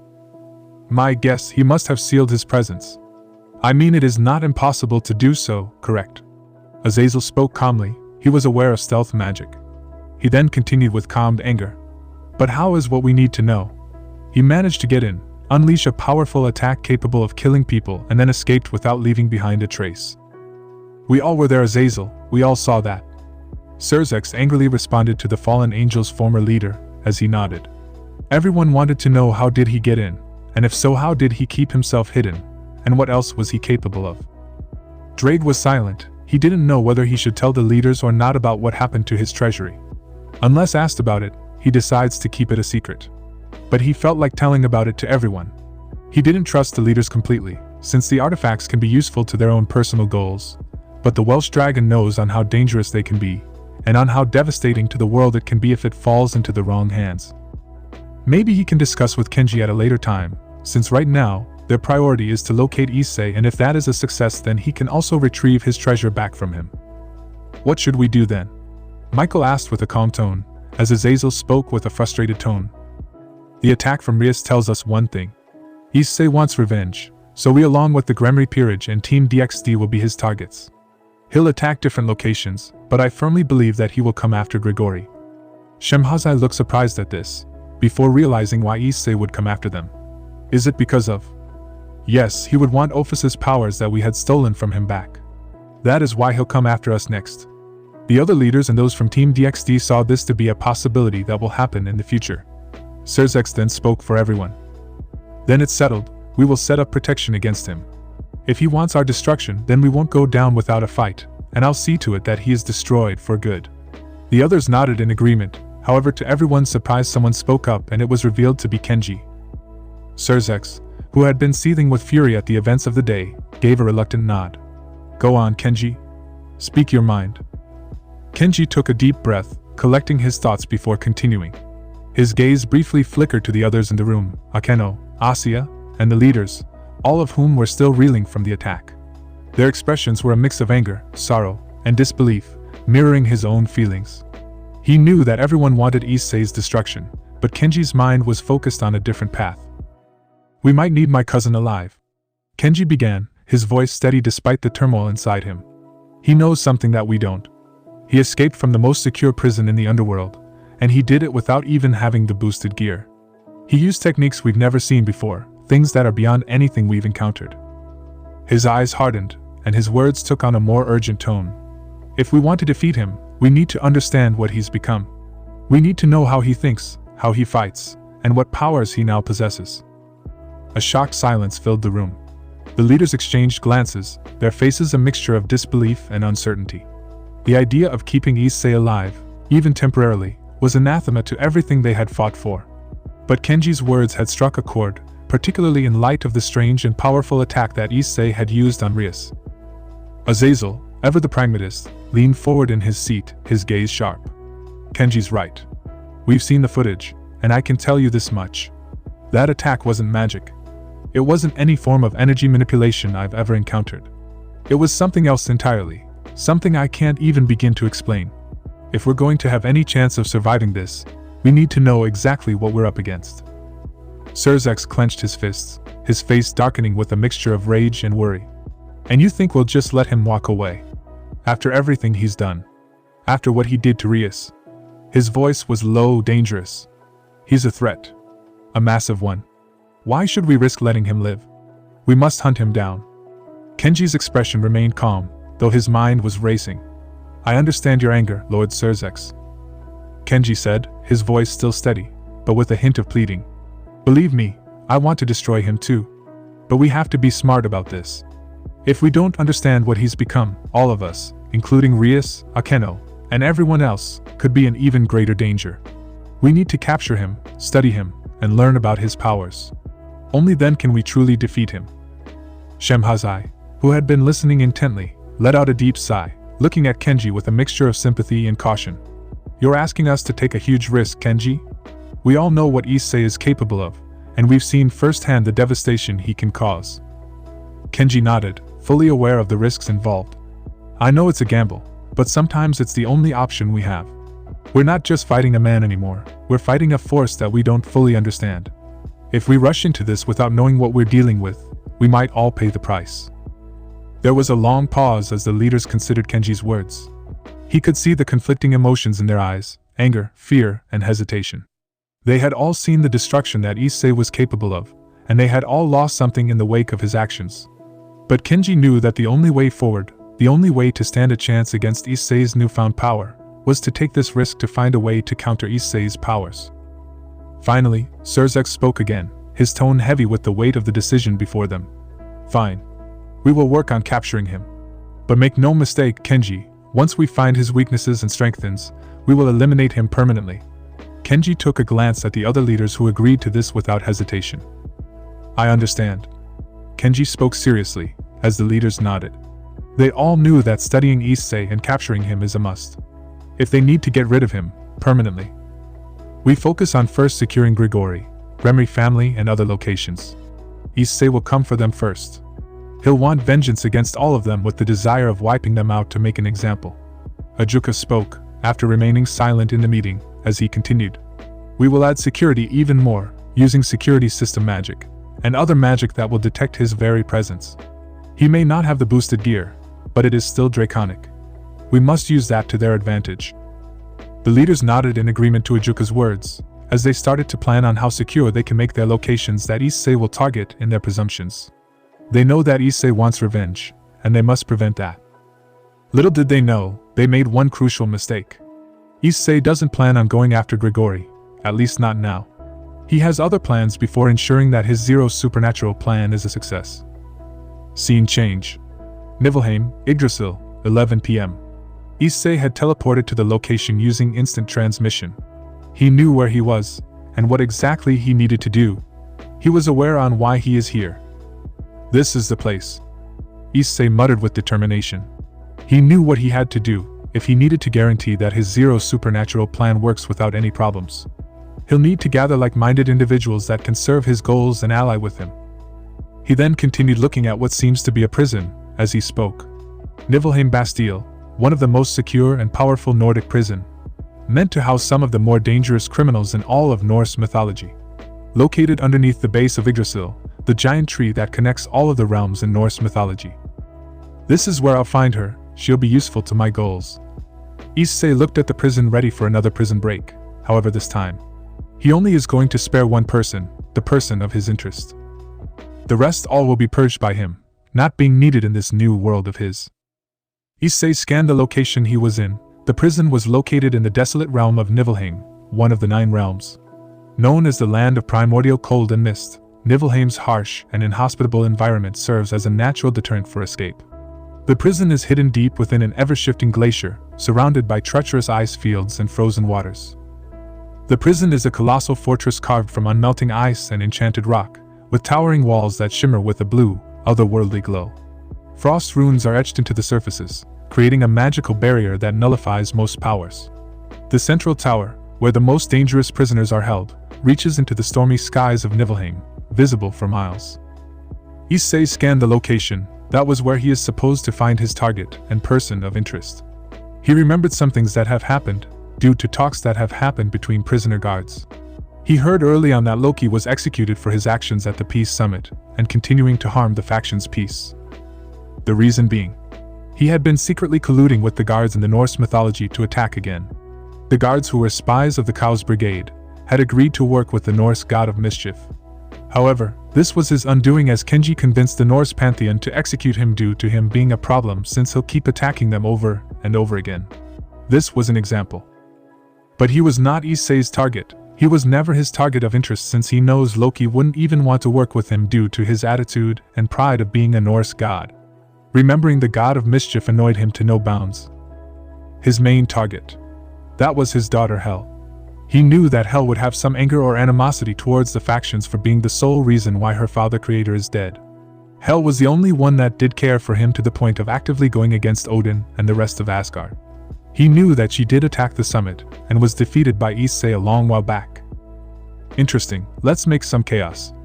Issei started to use instant transmission to detect her precise signal so that he can enter in without a problem. He knew that he will cause the whole prison to fall apart, wiping out anyone that would be a filth to his new world. Hel's prison room, Niflheim Bastille, Niflheim, 12 a.m. A woman can be seen sipping a glass of wine in her prison room. This was a room that was made for her. The woman is none other than Hel, or Hela in some writings. She was described to be a beautiful woman with a tall figure with long hair of mixed colors of red and blue, dressed in a robe with blue color. She had dark blue eyes and an hourglass figure.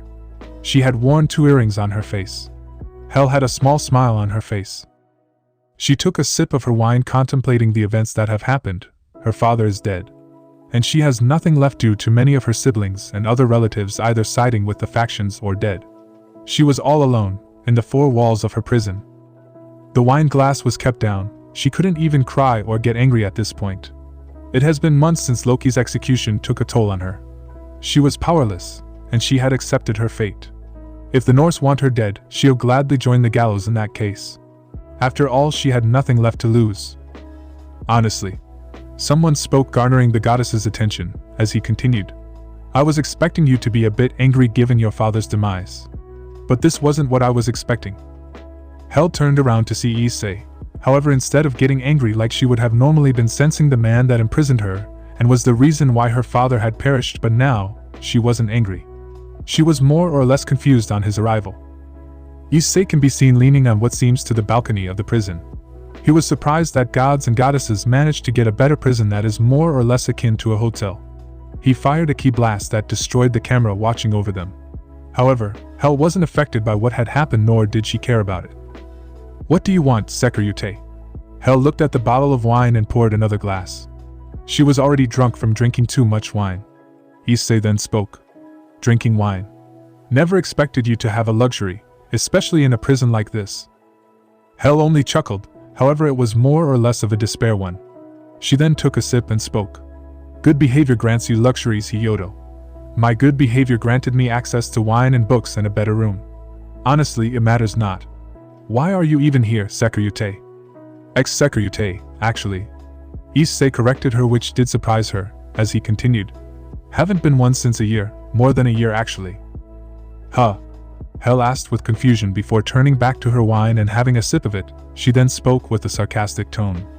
"And dragons are supposed to be loyal and stubborn towards their host. Abandoning one is not heard of, Hyoudou. Believe it if you want, goddess. But it is true, Kenji was the one that has the boosted gear." Hel stopped drinking momentarily. She got furious upon hearing the name. It was like a sort of a trigger for the goddess of Nibelheim. She was beyond livid by how that man was the sole reason why her father is dead, his soul destroyed by the same people that were once his family and friends. "You dare mention that name in front of me?" Hel exclaimed with fury, her tone dripping with venom at this.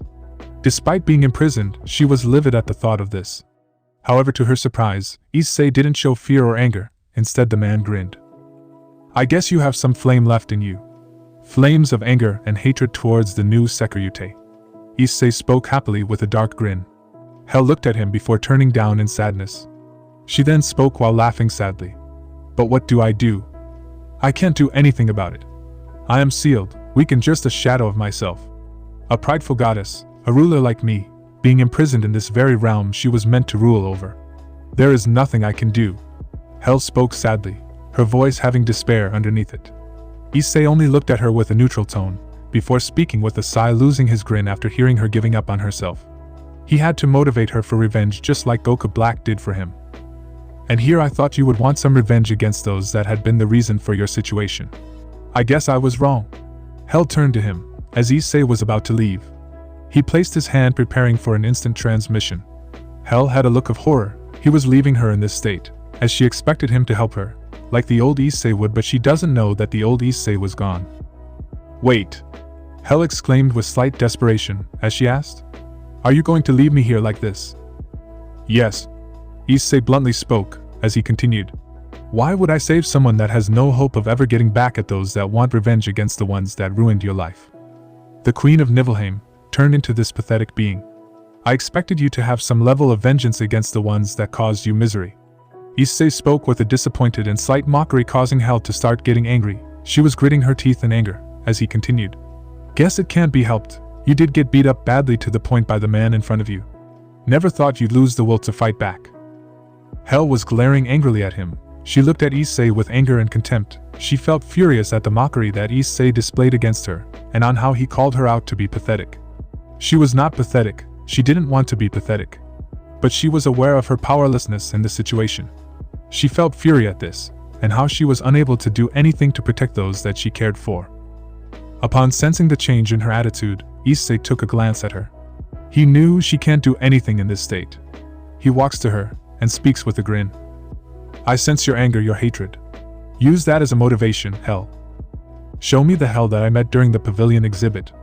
The same Hel that opposed Odin's decision of pavilion exhibition in Asgard. You were even willing to confront Odin.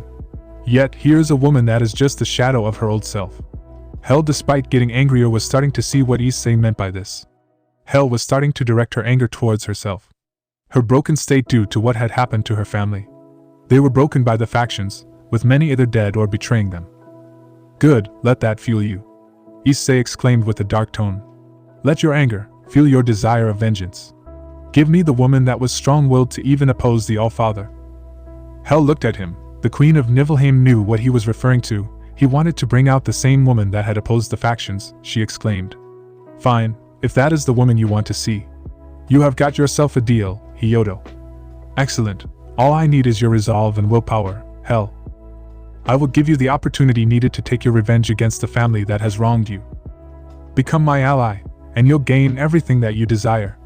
Issei spoke with a smile, as he placed his hand forward in a helping manner. He then continued. We don't need to be friends, just allies we do. We both hate the factions and want them to suffer. The question is, do you have the will to fight alongside me? Or are you going to remain a broken woman, shadow of the goddess Hel that even opposed the Allfather? Hel took a moment to contemplate. Issei was saying his words to bring her to her side. She was tempted to join him. Her enemy that she once resented with all of her heart, due to sealing Loki away, was now offering her a chance to work with him. She wanted to get back at those that were the sole reason on why her family is in shambles, but didn't have the power or motivation to do so. Very well, I am in. But Odin and Thor are my kills, not yours. Hel stated her condition, placing her hand gently onto Issei's own, as he nodded in response, and spoke seriously. Fine, but the rest of Asgard. I will burn it to the ground. You don't care, do you? Hel shook her head, and spoke without hesitation and with a cold tone. I don't. I will join you, but how do we get out of there? That. Issei spoke with a dark smirk on his face. He then continued. You can leave it to me, Hel. Scene change. Outside the prison, Niflheim, 1 a.m. The Niflheim Bastille, an eternal monument to cold justice and unyielding imprisonment, was constantly patrolled by frost giants, their massive forms blending seamlessly with the icy landscape, and Valkyries, whose frost-forged wings shimmered under the pale light of the frozen skies. For centuries, no force had dared challenge its impenetrable walls, no prisoner had escaped its frost-bound chains. But in a single moment, that legacy was reduced to ruin. A massive explosion erupted from the heart of the Bastille, shaking the icy plains of Niflheim to their core. The blast ripped through enchanted ice and stone as though they were mere snowdrifts, and an unholy light consumed the fortress. Frost giants were hurled like ragdolls across the tundra, their roars of shock lost amidst the deafening cacophony. Valkyries, caught mid-flight, spiraled out of control, their armor scorched and wings battered by the shockwave. When the blinding light finally subsided, all that remained of the Bastille was rubble and frost-laden smoke. The enchanted spires, once unyielding, now lay shattered, their power undone. The air grew eerily still, broken only by the groans of the injured and the haunting crackle of ice reforming unnaturally across the ruins. At the epicenter of the devastation, where the heart of the Bastille once pulsed with ancient magic, a dark portal flickered and churned. Its energy radiated cold so intense that even the frost giants shivered involuntarily. From the portal's depths, a figure emerged. They moved with a predatory grace, their form wreathed in a shroud of shadow and frost fire. Their eyes, glowing in icy blue, pierced the haze as they surveyed the destruction with calm indifference. The figure's presence was oppressive, their very essence exuding an ancient and primal cold that seemed to sap the life from the surrounding land. The Valkyries, though staggered, quickly rallied.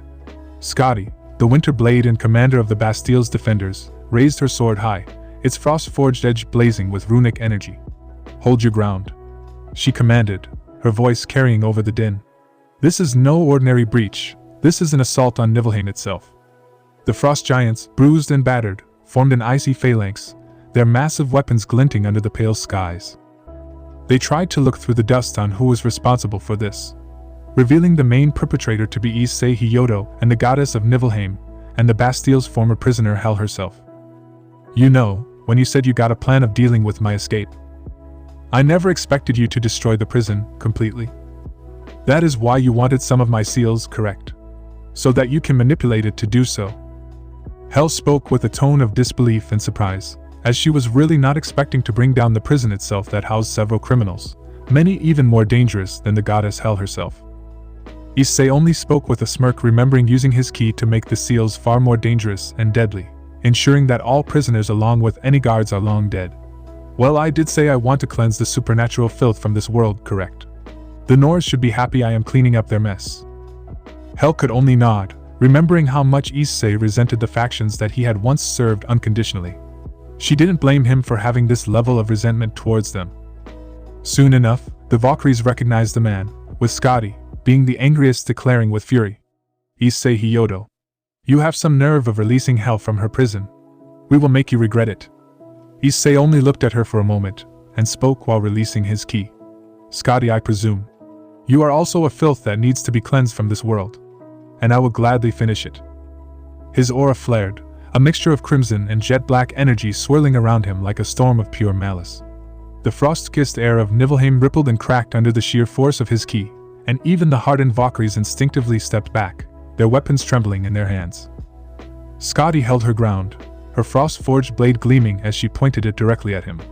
"You dare desecrate this sacred realm with your madness. You will pay for your arrogance." Issei chuckled, his voice carrying a mocking tone layered with malice. "Arrogance? No, Skadi.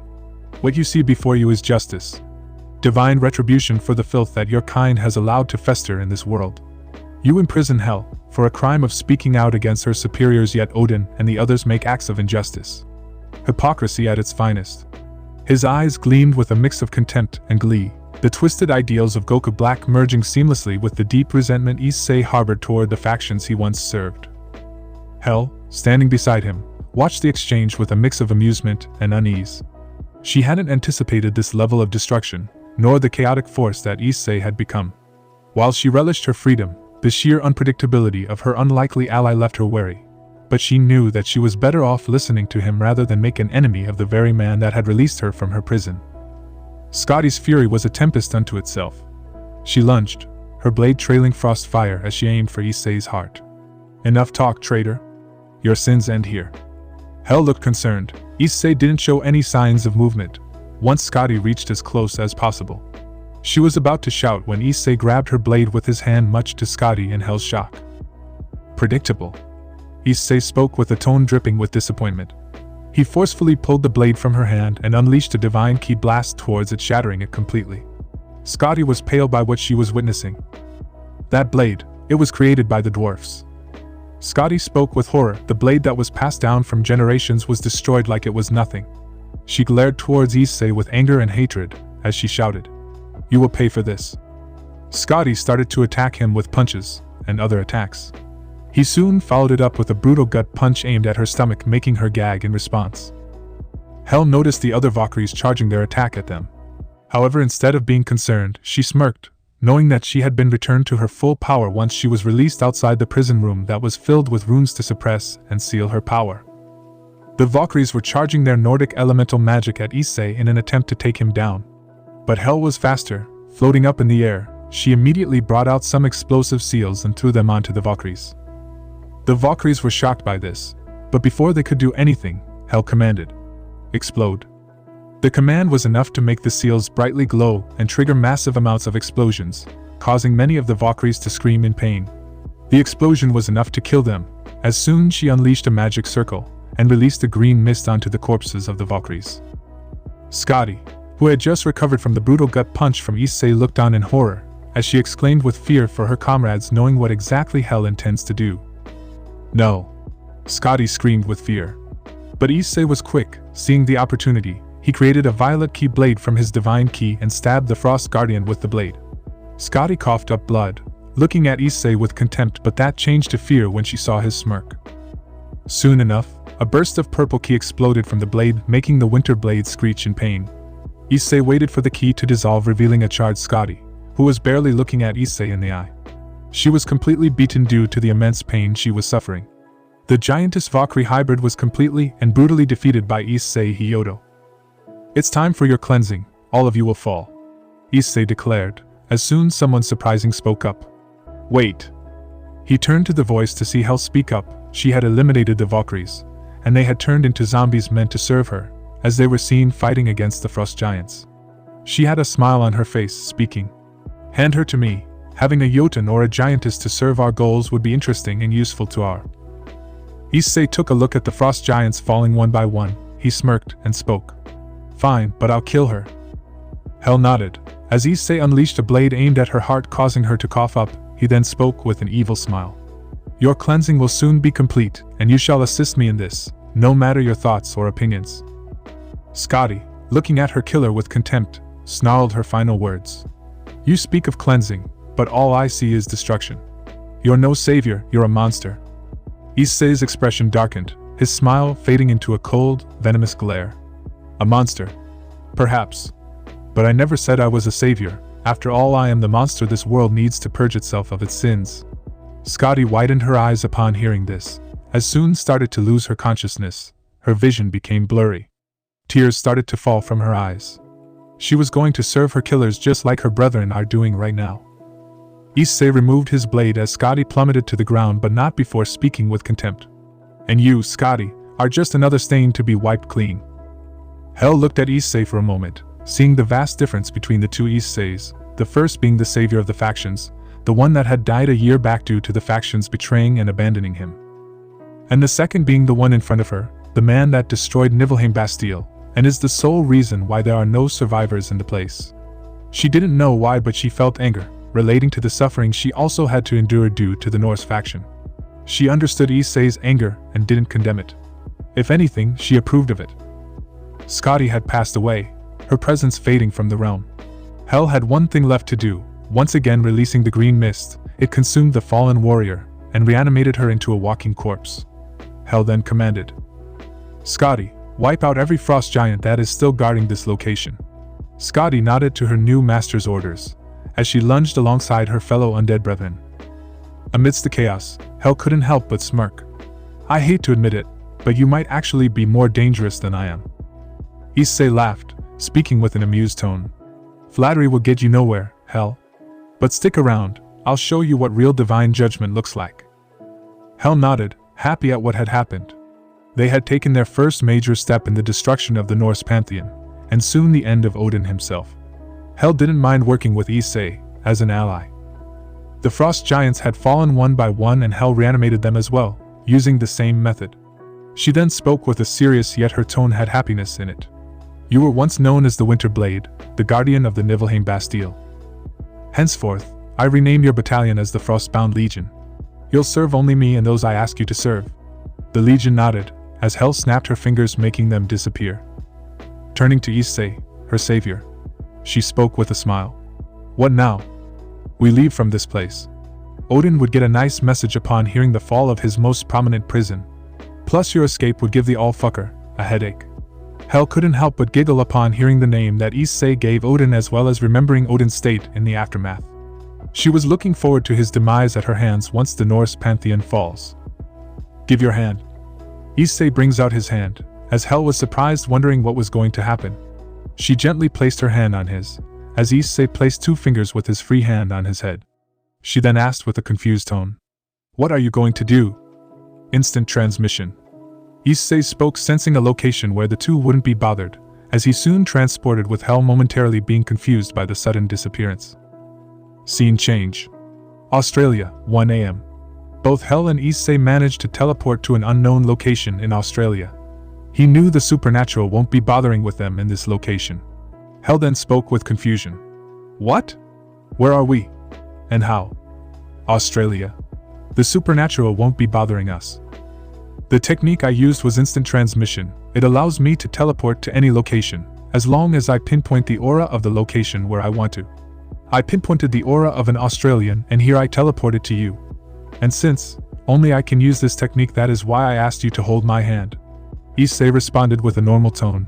As Hell nodded, she had removed her hand from Issei's, as she then spoke in response. "So why Australia? And what now?" "Now we lay low, the factions won't find us here. For incidents have happened in one day would get the factions on their knees. So we'll sit back and watch the chaos. I mean, take a break if that is cool with you." Hell shook her head, and spoke with a tone that dripped with slight annoyance. "I am fine with that, was expecting you to go after Odin immediately after that." "Patience, Hell, there is no fun in hunting them down immediately. They broke our lives and made us suffer. They should also experience something same. Plus, it is kind of late, and I could catch up on some sleep." Issei responded while yawning, as Hell nodded. She herself was exhausted by what had happened, and the drinking had taken a toll on her.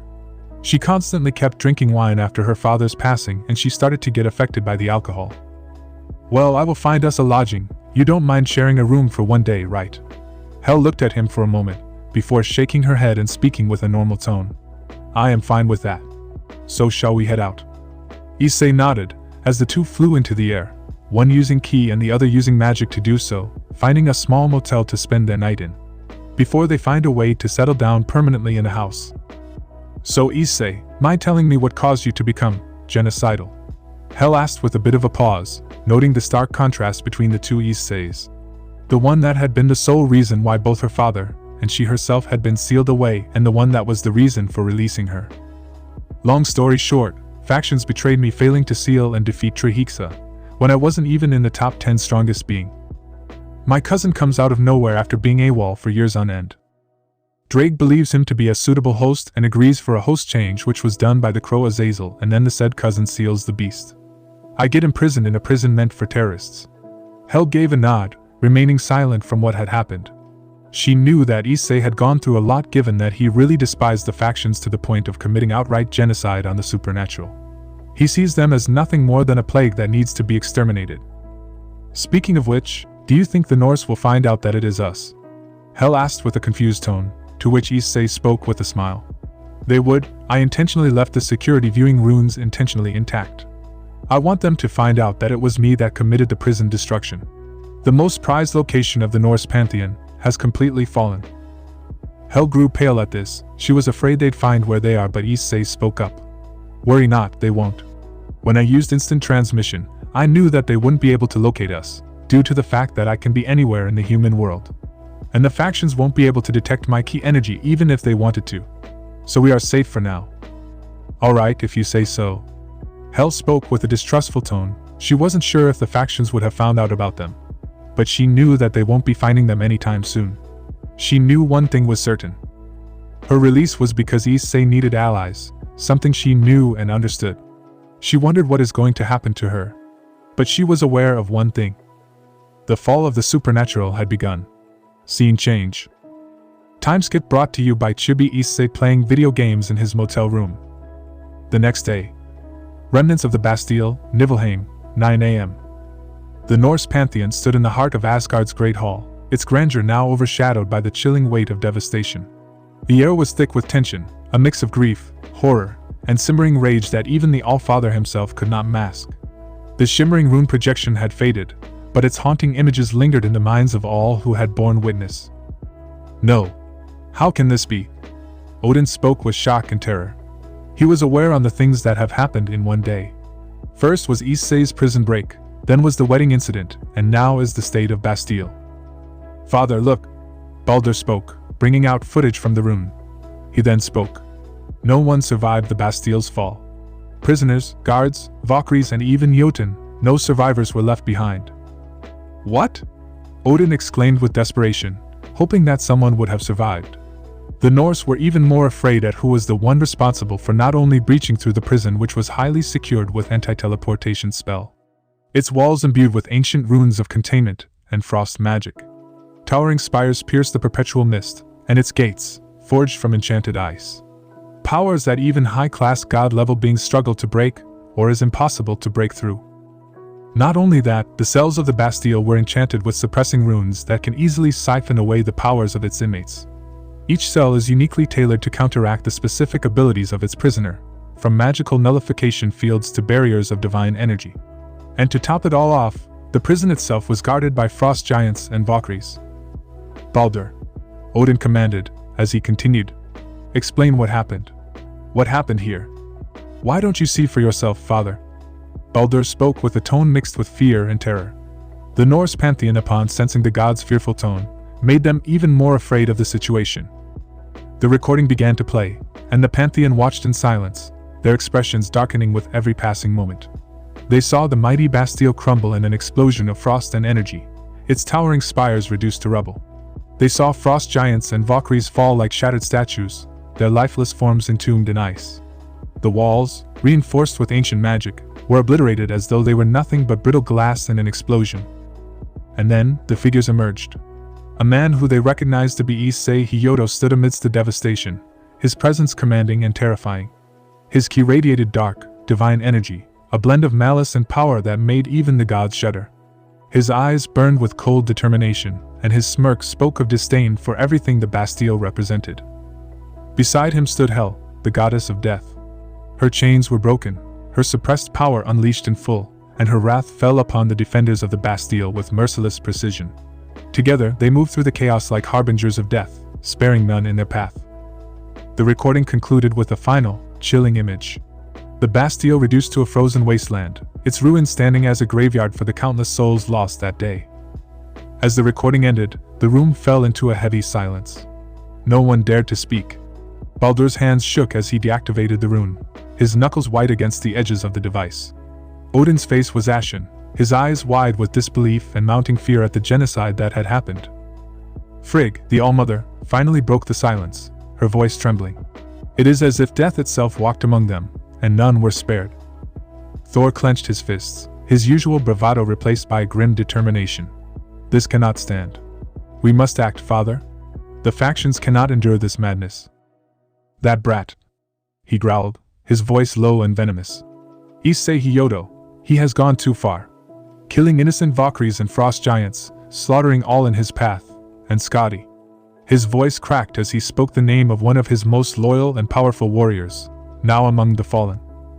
Father, what do we do? Sif asked, her voice a mixture of grief and simmering anger. The calm and reasoned wife of Thor now struggled to contain her fury. That wretched boy not only destroyed our prison but defied us, calling us a stain upon this world. Odin straightened, his fury barely contained. We recover. We rebuild. And we inform the other factions of what has transpired. They must know of the threat this boy poses, not just to us but to all. Odin spoke with a commanding tone, his voice rife with fury and anger at the fall of the Bastille, coupled with the death of so many beings. Furthermore, Hel, one of its most dangerous prisoners, had managed to escape, and despite having good behavior, she was stated to still be imprisoned under high security and to be monitored at all times. Yet, someone had destroyed the recordings of the room, whom they knew for certain was Issei's doing since Hel's powers were weakened and sealed away when she was in prison. And the Nine Realms Allfather. Heimdall spoke with a tone of concern, as Odin spoke with a sigh. We will inform them, we need to recover what we have lost. It is still surprising on how he got away with so much damage. Very well, Allfather. Heimdall spoke with a bow, as the Norse pantheon nodded, returning back to Asgard to discuss on what needs to be done next. The gods soon dispersed, their minds burdened with the enormity of the loss and the threat Issei now represented. The fall of the Bastille was not just a blow to the Norse. It was a declaration of war. And as the pantheon prepared their response, a chilling realization settled over them all. This was only the beginning. That's it, guys. Thanks for watching and supporting us. See you in the next part.